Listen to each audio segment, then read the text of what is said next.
Pencairan gaji 13 di lingkungan pemerintah Kabupaten Musirawas telah cair. Gaji ini untuk 5.717 pegawai negeri sipil. Pencairan gaji 13 di lingkungan pemerintah Kabupaten Musirawas telah tuntas. Hal ini dibenarkan oleh Kepala Badan Pengelola Keuangan dan Aset Daerah Kabupaten Musirawas, Zulkifli Idris.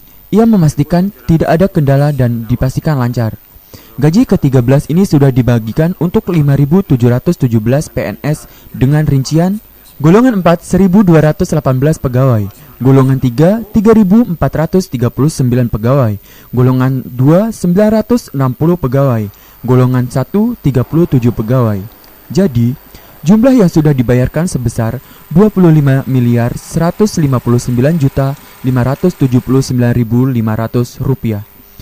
Zulkifli Idris menuturkan mudah-mudahan dengan cairnya gaji 13 ini akan menambah perputaran ekonomi masyarakat.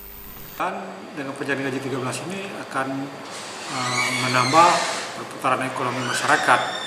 Yang penting itu yang paling pokok adalah untuk menunjang kegiatan belajar mengajar anak-anak. Rajab Silampari TV melaporkan.